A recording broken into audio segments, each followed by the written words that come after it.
So any of you who would like to join in, please feel free to do so.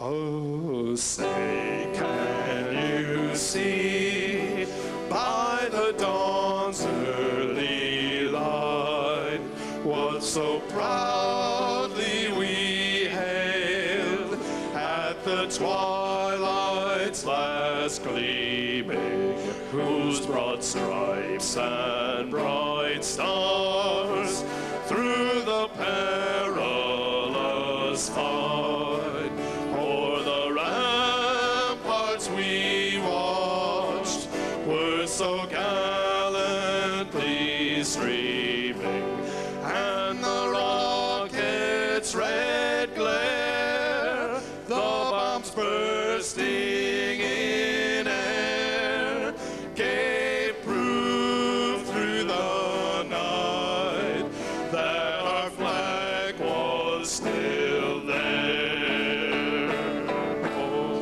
Oh, say does that star-spangled banner yet wave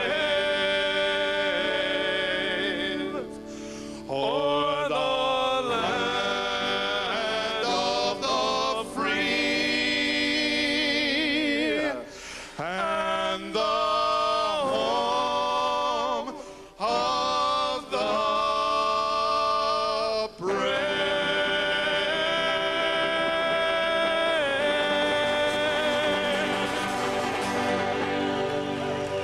Thank you, thank you.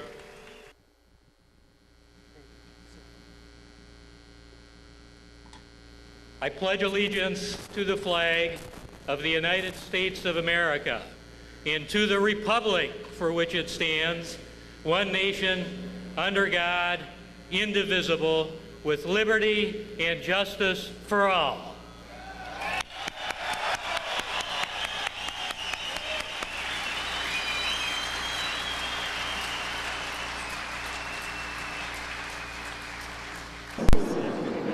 I do it just to annoy Emily. Get out of the way of the lens, please. Wow, I feel like I'm at a press conference here. Well, good afternoon, everyone. This is a mighty impressive turnout. I want to thank everybody for coming here on behalf of the Coon campaign and all of us who have worked so hard for this day. We want to thank God that it didn't rain. Okay, now without further ado, let me bring on the next United States Senator from Michigan, Mr. John Coon.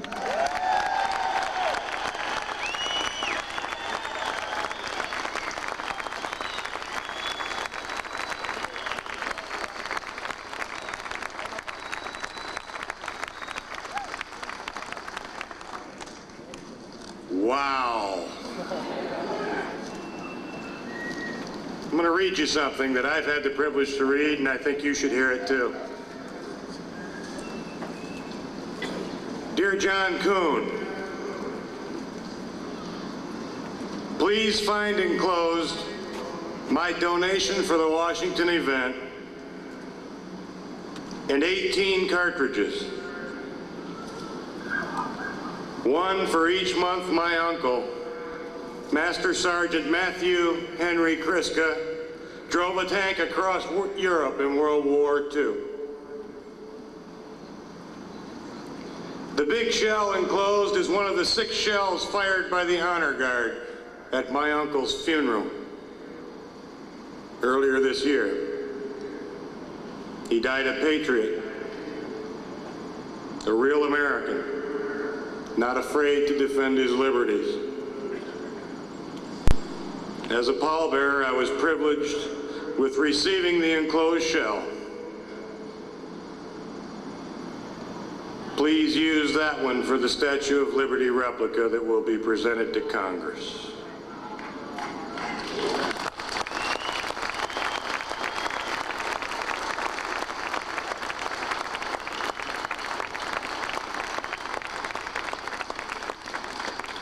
You got it, Chris.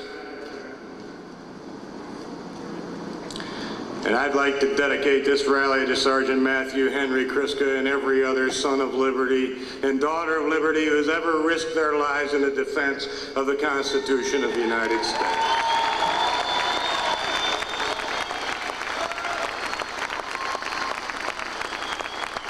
Welcome to Brass Roots 94!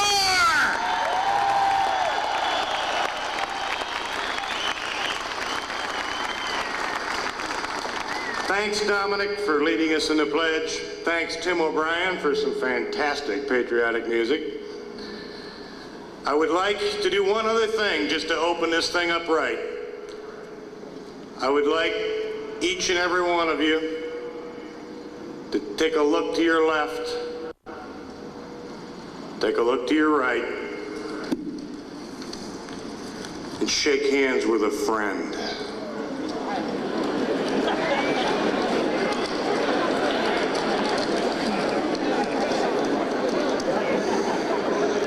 Thank you all for being here. Now I'm going to give you back to Tim O'Brien. Let's do it upright for the media and our legislators.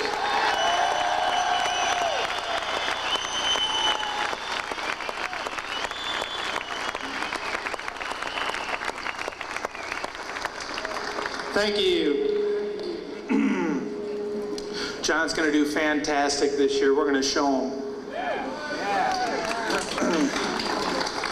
Okay, now I would like to introduce our first speaker of the afternoon, Mr. Dennis Vaccaro. He is the Director of State and Local Affairs for Gun Owners of America, who have endorsed John for U.S. Senate. Mr. Dennis Vaccaro.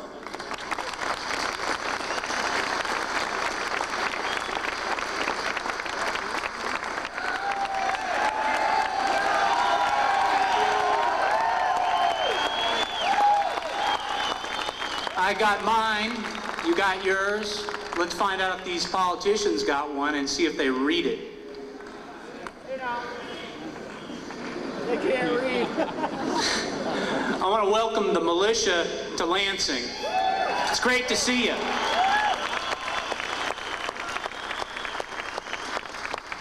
You know, I want to open with a little joke or a little story.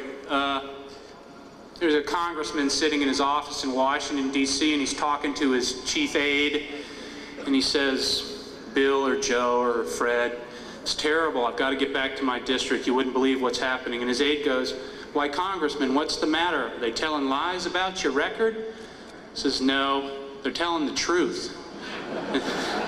And that's what we're here for today. We're here to set the record straight and tell the truth. And there's two truths I want to talk about today. The first truth is, what is the militia and what is a well-regulated militia? And then I want to tell you some truth about Spence Abraham and your right to keep and bear arms, and Bob Carr and your right to keep and bear arms, and John Coon and your right to keep and bear arms.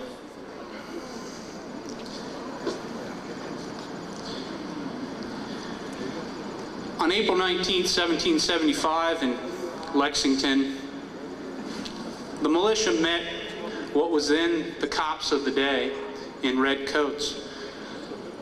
The British were there to take the powder and arms of the citizens so that they could impose their rule and tighten the reins of tyranny.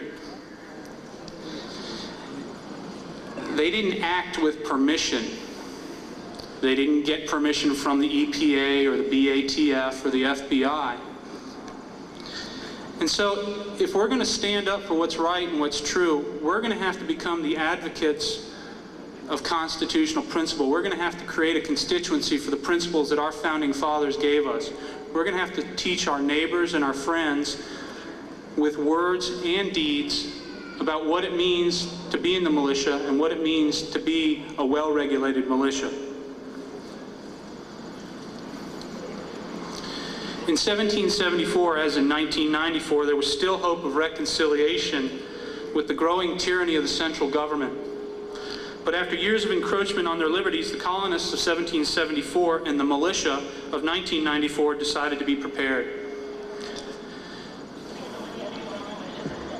Recently, there was a meeting in Lincoln County, Montana, where the sheriff, Ray Nixon, held a meeting, and he addressed the unorganized militia at a crowded meeting in the town of Eureka.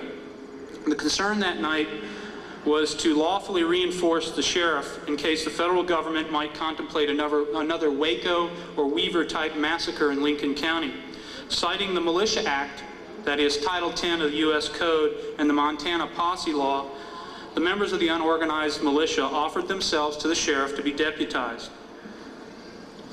The Lincoln County unorganized militia that evening began the process of forming a lawful force to resist any tyrannical act on the part of the federal government.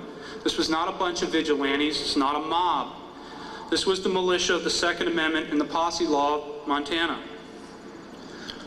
Now this helps us to understand how greatly misunderstood the words of the Second Amendment are. A well-regulated militia being necessary to the defense of a free state, the right of the people to keep and bear arms shall not be infringed. Opponents of individual rights insist that this means some kind of government-mandated control of your right to keep and bear arms, and that's just not so. For many, for many in our time, it's inconceivable to think that you or I could do anything, walk, talk, go to the bathroom, without some bureaucrat telling us how, when, and where to do it, and making us get a license before we do it.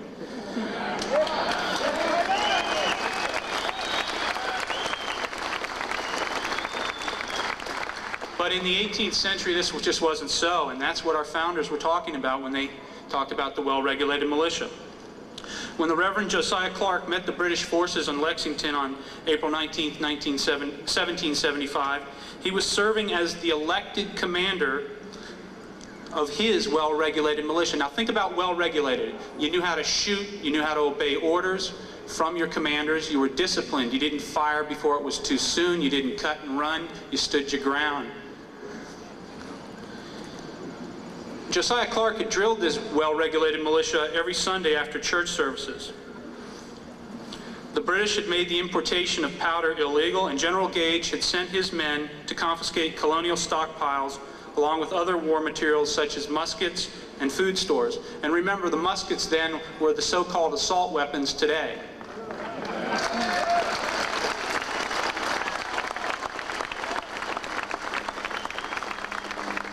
So don't let them fool you when they talk about well-regulated as some kind of collective right. It's baloney.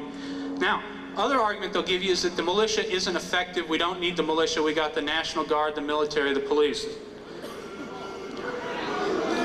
Well, you're right. It's just not true.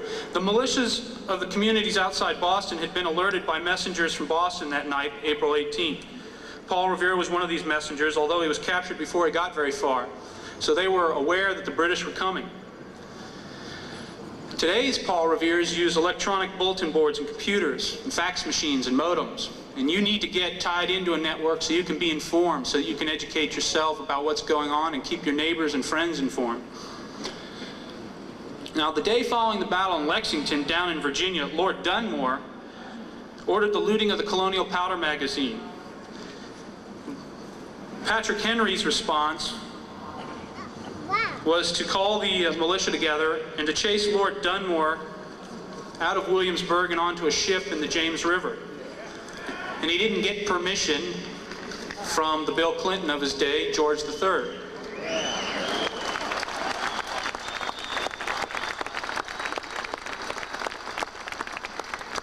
Well-regulated militia they were, but they were not controlled or sanctioned by established government. The actions of the colonists indicated that they viewed militia as something that free men had an inalienable right to organize among themselves.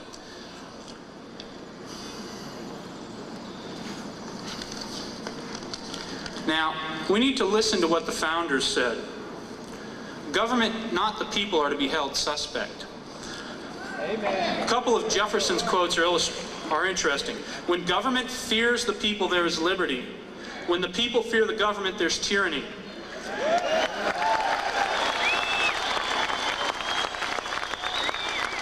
I think I just got put on a list somewhere in Washington, D.C.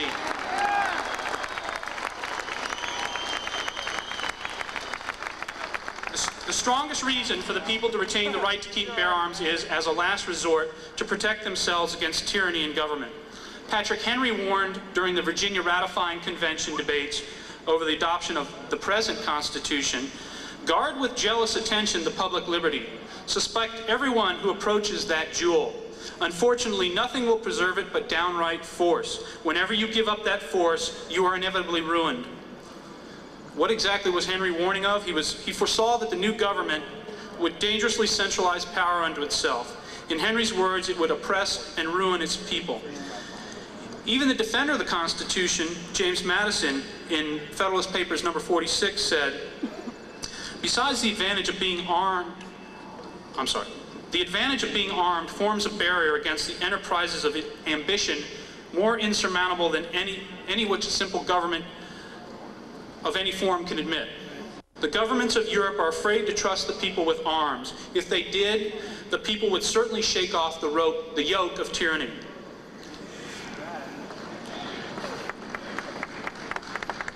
Noah Webster wrote, before a standing army can rule, the people must be disarmed, as they are in almost every kingdom of Europe. The supreme power in America cannot enforce unjust laws by the sword, because the whole body of the people are armed and constitute a force superior to any band of regular troops that can be, on any pretense, raised in the United States.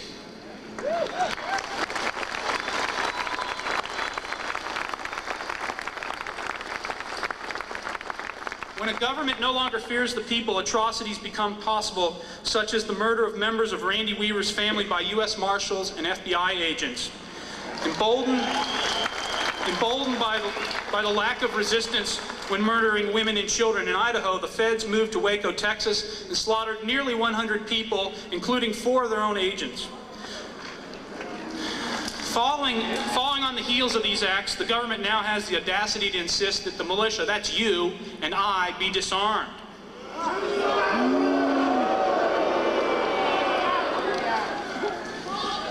Had the feds feared a militia as active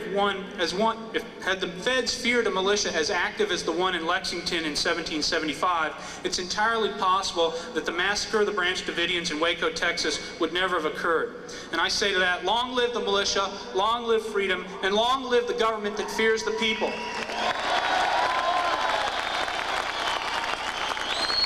Now, I want to say a few words about Spence Abraham. Now, we ran into Spence Abraham in early 1993, just after Bill Clinton got in power.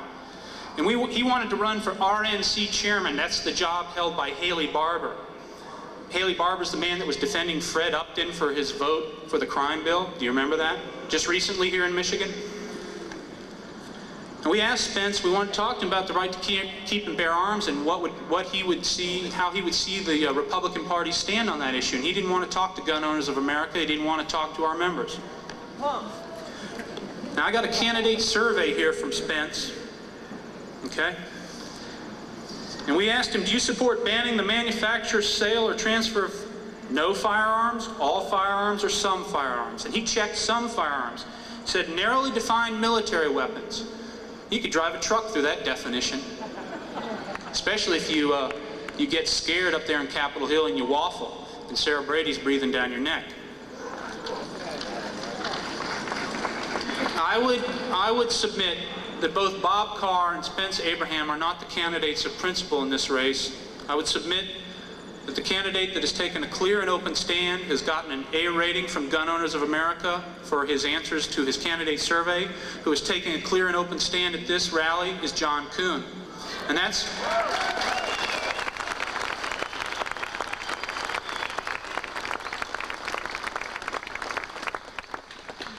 why Larry Pratt of Gun Owners of America, my boss, the executive director, has endorsed John Coon. And let me read what Larry said. The time for playing defense is over. It's time to elect an independent like John Coon to the U.S. Senate. John Coon has the pro-gun convictions to refuse compromise and take back what Bill Clinton and Charles Schumer and Tom Foley have taken from us.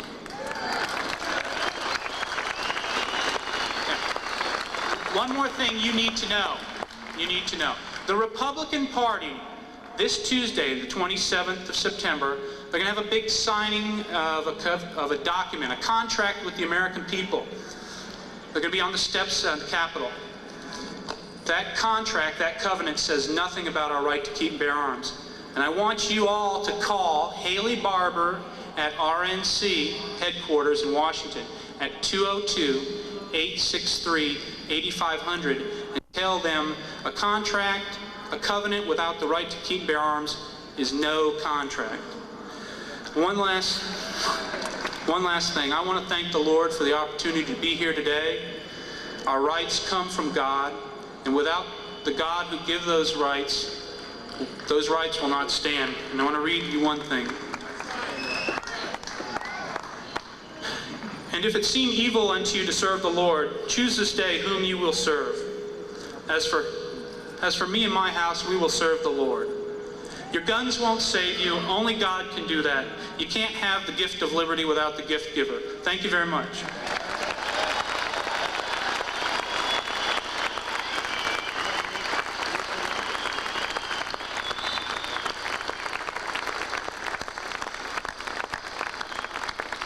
Thank you, Dennis, and thanks to the gun owners of America for standing up for the Second Amendment in its original meaning.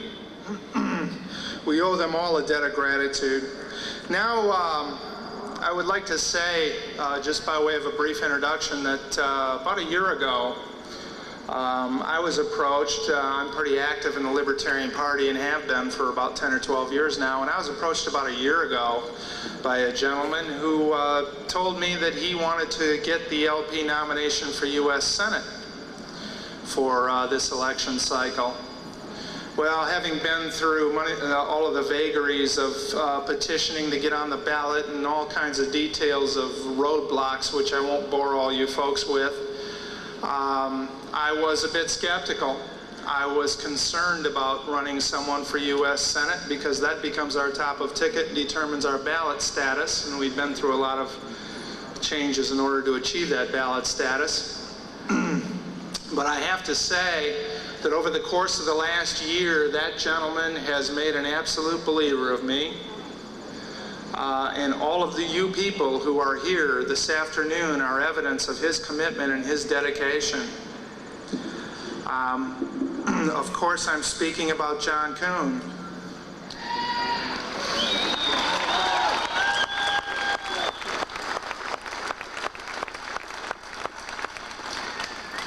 Now, there is, of course, a Republican and a Democrat on the ballot, as there always is. They have made certain of that. But we, of course, want to remember that Spence Abraham, the Republican candidate, served as Chief of Staff for Dan Quayle during the Bush administration. And we all have to wonder about the brains behind Dan Quayle. Bob Carr,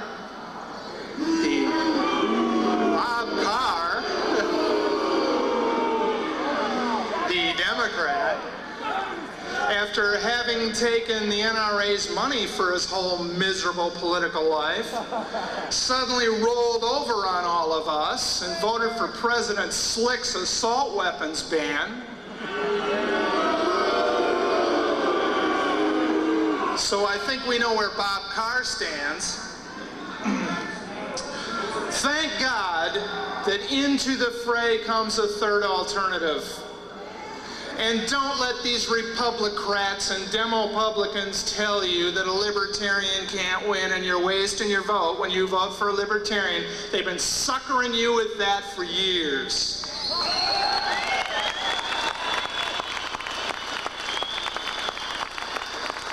The fact of the matter is the Republicans and Democrats lie to us, they roll over on us, and they do the very kind of thing that President Clinton did, that President Bush did, that they all do. So I am pleased to be able to introduce the alternative to that, the alternative to politics as usual, the man that you should vote for if you would really like to make a difference in Washington, D.C., Mr. John Coon.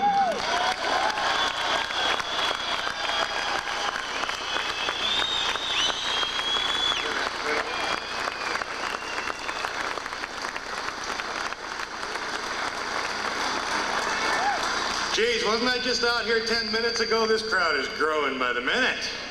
All right.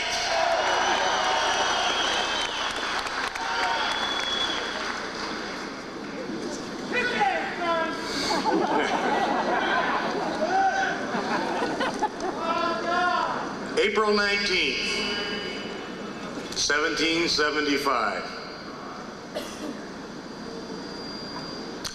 It was on that date that 8 men, pretty simple men, plain artisan and craftsman, stood at the foot of a bridge in a place called Concord and faced down the most powerful military on the face of the earth. And you know, I don't know what was in the minds of those 8 men. I don't know what they were thinking that day. But I've got a pretty good idea what was in their hearts. And I can guarantee you there were no gun grabbers at Concord Bridge.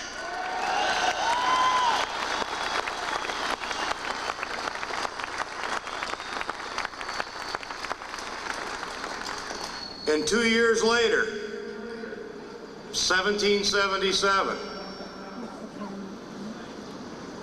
Washington had a band of about 10,000 men. Couldn't properly be called an army. Armies have to have equipment and clothes. But he had 10,000 men. He'd just been defeated at Germantown and Philadelphia. And he had him at a place called Valley Forge. And on December 23rd, 2 days before Christmas, Washington wrote in his journal that he had over 2,000 men in his camp who were unfit for duty by reason of being barefoot or otherwise naked.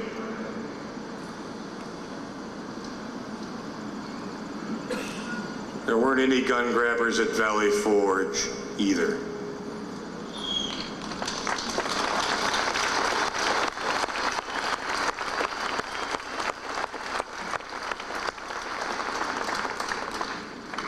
And if there's one thing I would like to do today, I would like to take the 535 people we have representing us in Washington and take them back in time 200 and some odd years and let them tell some young private wondering if his frozen feet would be amputated in the morning why it's okay to disarm the United States of America. That's what I'd like to do.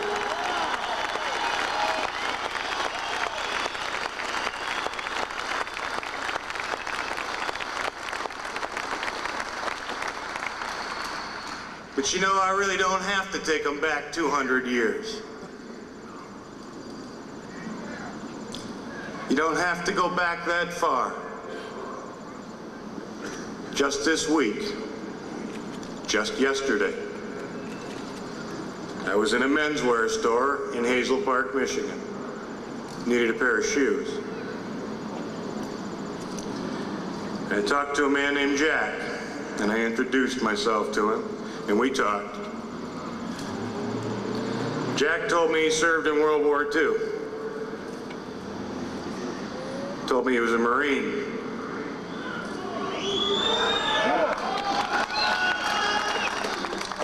Then he told me he was at Iwo Jima. Then he told me that he still goes in every 6 months to have shrapnel removed from his body.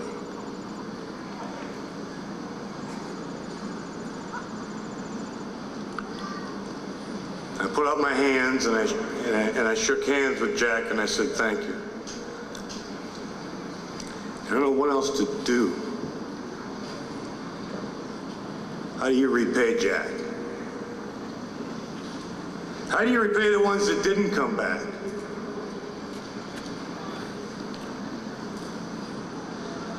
I don't think there's any way that it can ever be repaid. I think the only thing you can do is respect what they did, respect what the ideals of the Constitution are, what they fought for, and defend them every day of your life.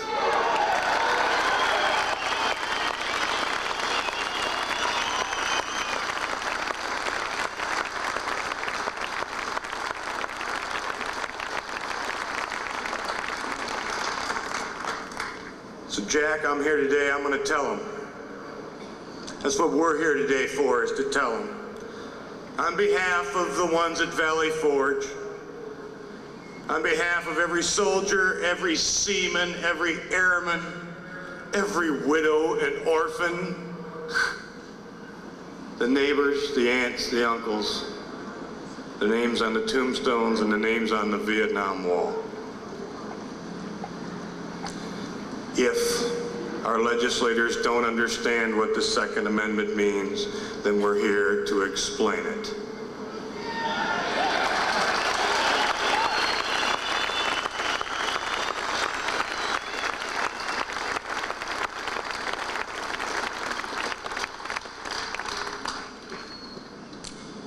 Number one, the Second Amendment is not about duck hunting.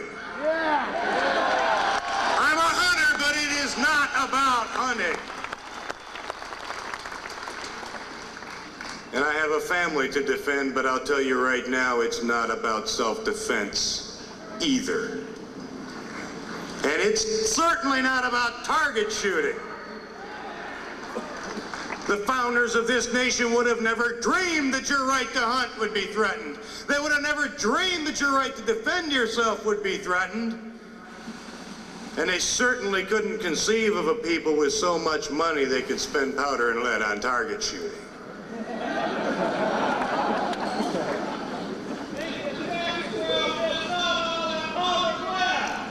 The Second Amendment to the United States Constitution was written by men who had just fought a war against an oppressive government. A government whose first targets were the arms and ammunition stores at Lexington and Concord. That amendment was written to ensure that the people of this nation would always retain the right to defend themselves from their own government.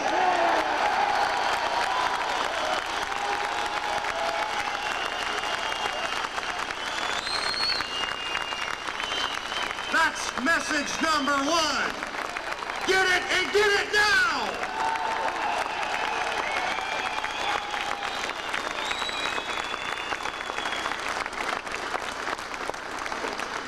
I have two other messages I want to get through today. Number one has to do with reasonableness. We hear all the time about being reasonable when it comes to our guns. Let me tell you what's not reasonable.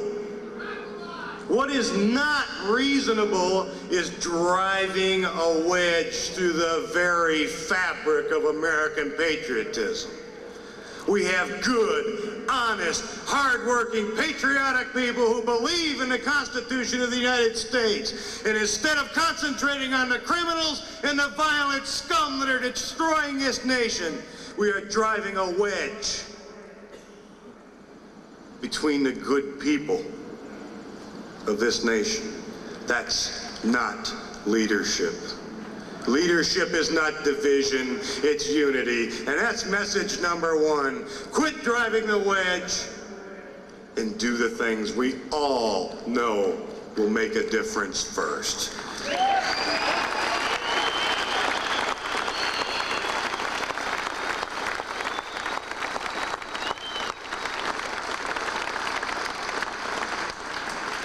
And here's message number two. This one is for the people who occupy this building behind me. And it's also for those who occupy the building way over there on the Potomac. Here's your message, folks.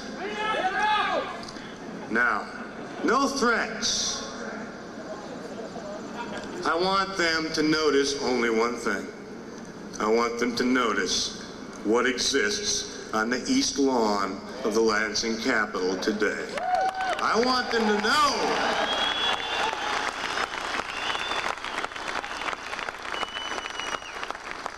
understand what happens when you get on the right side of this issue.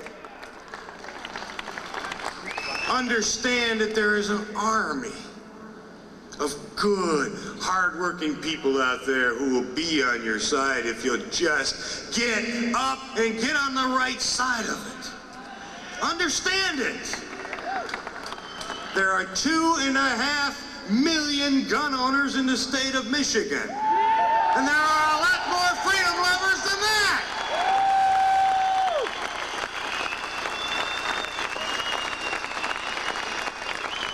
Look around you. That's political clout, my friends. Look around you.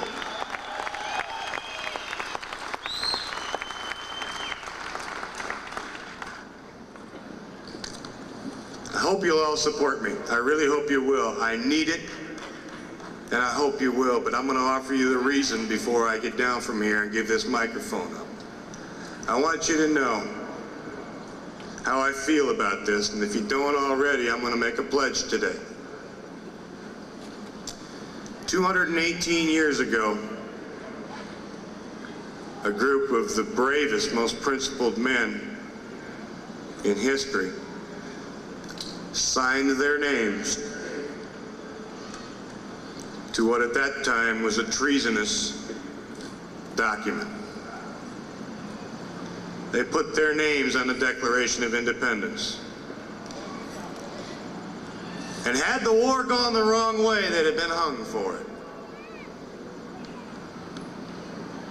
And they ended that document with an affirmation of an oath they made to each other.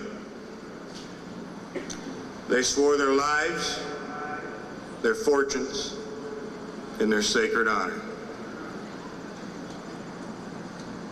And I tell you here today,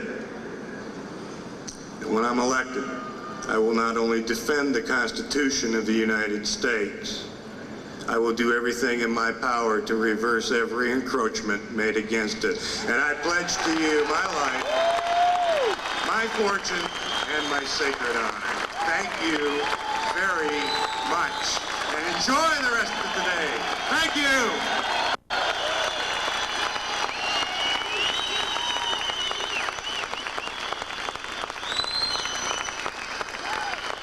I wouldn't want to forget this. This was from a 303 British. This went through World War II.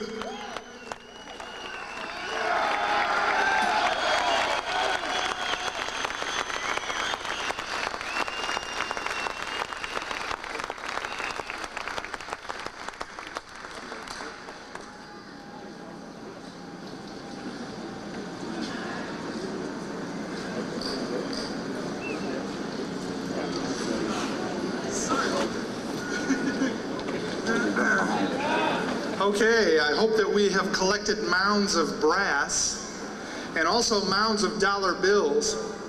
Let me just put in one quick pitch here to say whatever you folks can contribute to this campaign is going to go to buy TV advertising. Let me tell you, being in the ad business, that we're in a very tough spot here. Unfortunately, Carr and Abraham will spend probably between about $5 and $7 million each. We're going to have a hard time competing with that, but if you can dig deep, you know, contribute what you can, and we're going to get on TV also. Okay, our next speaker is a gentleman by the name of Joe Ditzhazy. He is with the gun owners of West Metropolitan Michigan. He's been a big supporter of the Coon campaign from the beginning. Mr. Joe Ditzhazy.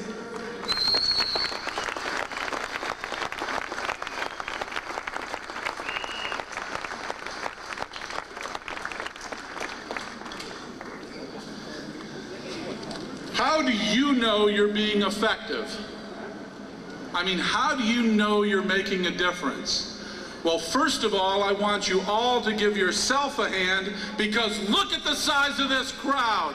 This sends one of the largest messages to these people in a long time. But first, an editorial announcement. This is an editorial response to Channel 7's recent editorial. Dear Mr. Kildee, Mr. Carr, Mr. Abraham, and Mr. Upton, this is your brain on fully automatic.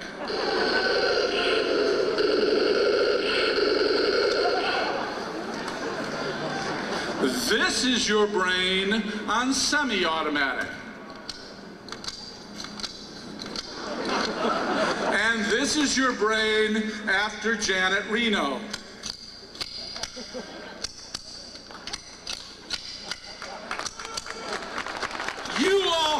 right, the perfect right, in the state of Michigan, everyone, Article 1, Section 6, has the right to keep and bear arms in your own self-defense and that of the state. Doesn't say militia, doesn't say well-regulated, doesn't say infringed. It says every person shall have the right to keep and bear arms in their own self-defense and that of the state. How much clearer could you possibly be? Amen. Can they not understand the English language? Well, apparently not. The director of the state police on WJR, the same day that the Patriots in Brighton were supposed to appear for trial, said, "I've never read the Michigan Constitution. Would you please tell me what Article 1, Section 6 says?" Right after he had bragged that he had seized 20,000 weapons that year. Now, who does the director of the state police work for? Who should you give a call to on Monday morning and ask him to retrain the director of the state police? Just recently, the gun owners of West Metropolitan Michigan Legal Defense Fund, all you people who paid $20 for this book at that booth over there and before, we just kicked some butt. We just got Mark Erickson's, a city councilman in Pontiac who defended the lives of himself and other officers, CCW, back from a gun-grabbing gun board. And this man right here, Alan Giles, is the one who went with him. This man right here is the one who just last week, when an individual was stopped by the police and had his gun seized out of his locked box in his trunk, said, "Well, why don't you go down to that department and file a stolen gun report against the police officers?" And he got his gun back. Alan Giles. Thank you, thank you. What an introduction. Good afternoon. As you all know, since you are, I am sure, a very informed population, we are fighting in the court system, specifically the Oakland County Gun Board. We are attempting to make them define their terms. Excuse me, I'm in the mic apparently. To define their terms in terms of what it takes to deny a person the right to self-protection, what it takes to deny a person the right to carry a CCW permit. Let me ask you this. Do you believe that you or anyone that you know as a law-abiding citizen should be precluded from carrying a weapon for your own self-protection? Do you believe that the CCW gun boards are arbitrarily denying people, law-abiding citizens, the right to carry a concealed weapon? Please contribute to the Legal Defense Fund. We are fighting that fight, and also contact your representative concerning the Cropsey bill, which is getting rid of gun boards. Thank you very much. How do all of you know you're being effective? When you support organizations like the gun owners organizations here in Michigan. You heard Dennis Fusaro. When you make a contribution, please, $1 from each of you would kick some butt right over there at the gun owners of West Metropolitan Michigan booth. We don't want 40 or 50 or 20 or 10. We're not going to send you a magazine. We're not going to send you a decal. We're going to take people to court. Right over there, $1 a piece. But let me ask you a question. How do you know you're being effective? You know you're being effective when they come out and start lying about you. You know you're being effective when the Anti-Defamation League comes around and starts writing your license plates down, starts belittling every one of you, starts calling you racists and wackos, and you find out that the Anti-Defamation League of the B'nai B'rith was started by Meyer Lansky and organized crime. So when they said, when they take away gun rights, only criminals will have guns, they were absolutely right. Organized crime wants your guns, folks. And here's a man, all of you remember the guy in the trench coat? He's got a tape that a lot of you love. He's got a few words.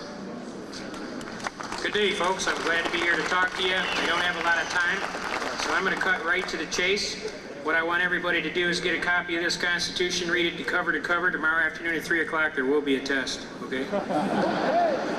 You see, you don't have any rights if you don't know your rights. You don't have any rights, do you understand? So we want you to get a copy of this book. We want you to learn it cover to cover. We want you to understand that it is a contract in writing enforceable in the court of law under the Statute of Frauds 556.132 Michigan Compiled Laws Act. We want you to understand that your timely assertion of that right is what makes this book kick into power. Without that assertion, you don't have any rights, okay? Now, without further ado, I just want to ask you an honest question. The Second Amendment of the United States Constitution is clear and specific. It says the right of the people to keep and bear arms shall not be infringed. Now, whenever the Supreme Court has said that the right of the people is determined, the right of each individual equally to have the right. Further, when you take that right and you say the right of the people shall not be infringed, you'll notice there's no subparagraph A, B, C, D, or E for what is an acceptable infringement, so all infringement is forbidden. I just want to ask you an honest question. You seem like honest folks and intelligent. Do you think they're infringing the Second Amendment of the United States Constitution? I can't hear you. I still can't hear you. Now that's what we want them to hear in Washington. We figured it out. How come you folks can't figure it out? Now I just want to make one last comment about John Coon. He's the kind of guy you want to have in office. He's the kind of guy who's going to do what is necessary and proper to get the job done. Also Dominic, Vincintini, and a lot of the other fellows over there that are taking care of business. And last, I'd like to say in closing, God bless you and your families, keep you safe, long live the Constitution, and God bless America, and come on down to gun owners, we'll show you how it's done, okay? And in closing,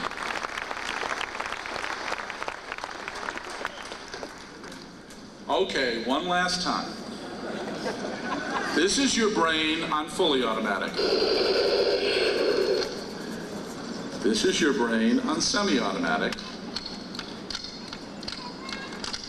And this is the new Clinton-approved gun. It's called an air gun for an airhead. Now let me ask you a question. Are you going to be there in November when John Coon is elected to protect your rights? All you need is 33.5%, and he takes it all, folks. You all saw those orange signs on the way up. John Coon in November? Be there. Aloha. Thank you.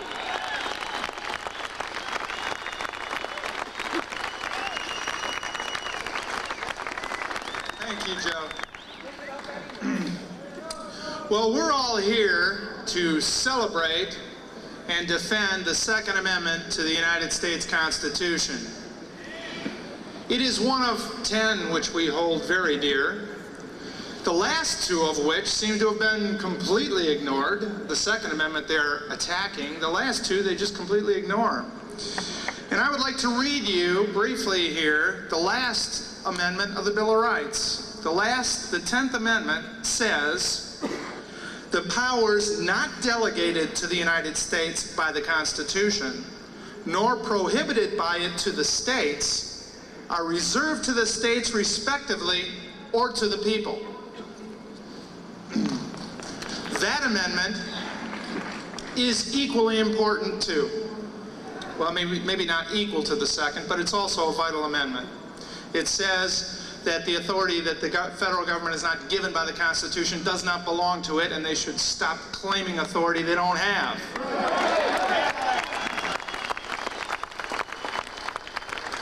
Our next speaker is a gentleman by the name of Gary Stewart. Gary Stewart is the founder of an organization called Speak Out America. Speak Out America has made tremendous inroads among the states promoting this very 10th Amendment that I just read to you. So let's hear it for Gary Stewart.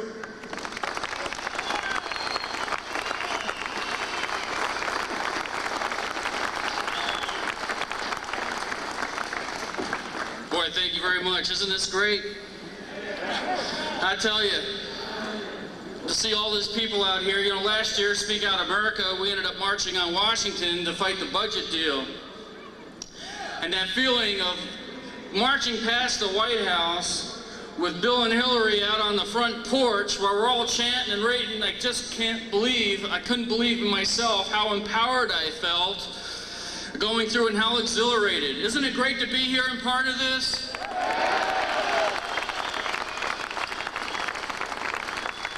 You know, Joe had mentioned something about making a difference, and I can tell you we are making a difference. We've been in position to talk to legislators, and I'm telling you, November looms very heavy on them. You know, since political activism, I've become a C-SPAN junkie. And about 1 o'clock in the morning, I'm watching C-SPAN, and they're talking about the actual debate on the ban on assault weapons during the House and Senate Conferee Committee. And Orrin Hatch gets up there and makes a pretty good argument of how can they possibly think that lowering the penalties on criminals that commit crimes with weapons while banning weapons from law-abiding citizens are going to do anything to curb crime. And in the middle of that speech, Ted Kennedy went on a 20-minute tirade.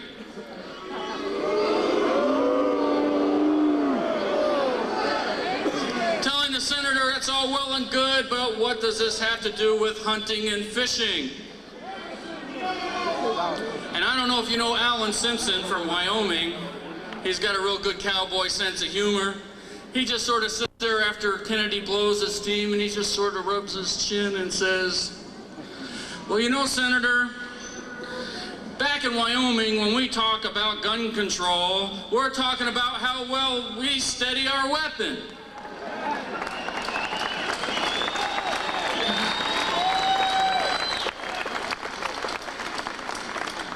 And what my constituents tell me, and if you would take the trouble of reading the Second Amendment, the reason of the Second Amendment is for the American people to defend themselves from a tyrannical government, and that's you and me, Senator. I couldn't believe it. I just about fell out of bed. You don't have to go too far. When we were in Washington, the next day we went to the Holocaust Museum. You want to see some evidence of tyranny, government tyranny. This place is packed out. We were there, you can't even get tickets. We were lucky to get in. We're jammed waiting to get into the first exhibit, and there's this machine set off by the side. And I happened to go over and take a look at this machine and started reading. I couldn't go anywhere, so I started reading all the plaques around it. And what I read just floored me, and it stayed with me ever since. What it was a Hilleröth data processor. And that Hilleröth data processor was a forerunner to the IBM punch card system. And the plaque next to this machine said something like how proud the German people were that they were able to, through the magic of this Hilleröth machine, develop a national health card. And through this national health card, they were able to store all the characteristics of the German people so that the German politic could decide what kind of health care we got. Now, what did they say? What did they save on that data card with all the holes punched in it? Your race, your religion, and every other personal information about you. And I'll let you know, last July, Bill Clinton gave an executive order to take the health security card as part of Hillary's deal and make it into a national health card or a national ID card. And here it is. Brand new with laser technology, it looks like a little CD disc, can store 1,600 pages of information about us. And in addition to that, something that you didn't hear in the 1993 budget deal was that it requires every employer by February 28th to send an automated computer list of every employee they have, all the personal information from their insurance, to HCFA, which is the Healthcare Finance Authority. Sure does make me nervous. Next we get the tattoo. Yeah. Of course, that's on the heel of Waco. Going back on that Holocaust, that whole first exhibit showed how they used that national health card that they had to track, and ultimately pick up. It was healthcare reform that gave the information to the German elite on who, where, and what you were on a national census, and it's happening right here. We got a government that's out of control. I mean, absolutely out of control.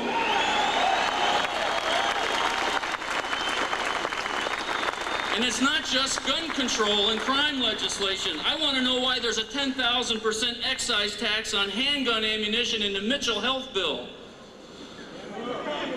All right, and why it gives authority to, it actually forces nurses and doctors in the Gephardt bill to report incidents of what they think are domestic violence under penalty of law. And it gives the power to these authorities to be able to come into your home and take your children without any documentation, without any search warrant whatsoever. The assault is on. We're getting buried. Since the Clinton administration has been there, they've passed 70,000 pages of new regulations. We at Speak Out America saw what was going on in Colorado and some of the western states, and we figured it was a good idea for Michigan.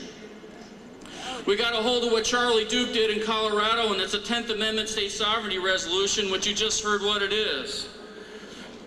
Essentially what the 10th Amendment simply says is that the federal government is supposed to act as an agent of the states, and the states are sovereign.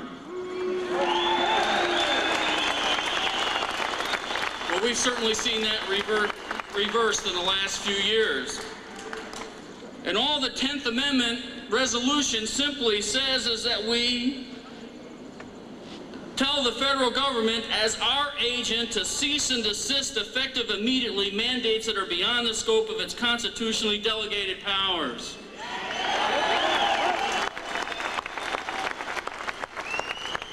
And I'm here to tell you we're this close to getting it passed here in Michigan. We were lucky enough to get John Jamian to sponsor the resolution for us. We got David J., who was able to put it through a unanimous vote through the State Government Affairs Committee. David's here today. And it's passed through the House. All we now have to do is get it through committee in the Senate and have the Senate approve it. So I'm here today to ask you, and I believe it's going to Gil Dinello's committee, who's one of our friends. We asked you to contact Gil Dinello to help push the 10th Amendment through, and then also contact your state senator to support House Resolution Bill 945 so that the state of Michigan can stand up and tell the federal government enough is enough.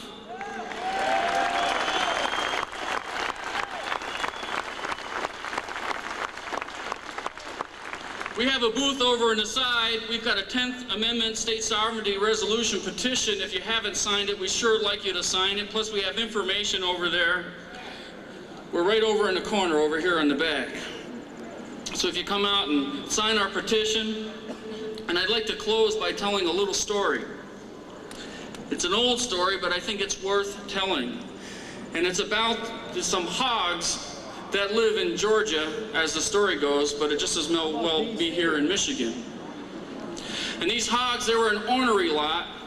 They were independent, self-sufficient, and had survived floods, pestilence, hunters, predators, and the townspeople around where those hogs lived thought that nothing would ever happen to those hogs. And one day a stranger came to town and went to the general store and went to the storekeeper and said, "I'm here to capture those hogs."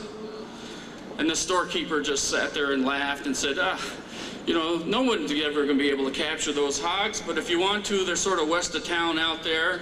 And the stranger said, "Thank you very much," and proceeded out to town on his one-horse wagon with nothing more than an axe and some corn. About 2 months later, the stranger comes back to town and says, "I need some help to get all the hogs. I got them out penned in the woods." And the townspeople couldn't believe it, and they all came around to hear how he had captured these hogs. And he said it was relatively simple. All he had to do was, first he took his axe and he made a clearing out in the middle of the woods. In the middle of that clearing, he put some corn. And at first, those hogs didn't want to have anything to do with that corn. But pretty soon, those young hogs, the ones that don't get enough grubs and acorns, they started running out in the middle of the field and grabbing some corn. And pretty soon, the old hogs, they started running out because they felt they weren't getting their fair share. And during this whole time, the stranger just started building a fence around that whole clearing. And he kept building that fence a little bit higher, a little bit higher. And then he built a trap door, and when the time was right, he snapped that trap door, and there they all were all penned up, and they squealed and hollered, but there they were, domesticated, fat, and happy. Well, I tell you what, we've been munching corn way too long, and those fences are real high right now, and we better do something about it before that door snaps.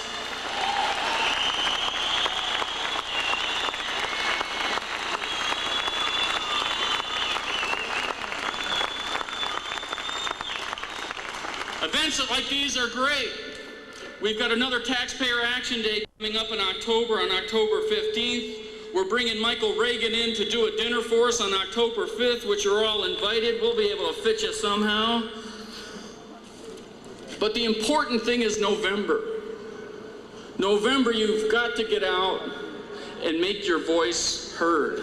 You've got to support the legislators that are running. Find somebody that you can support. They need foot soldiers. They need money. And that's the only way that we can stop this runaway freight train called the federal government, turn it around, and send it back to Washington. Thank you very much.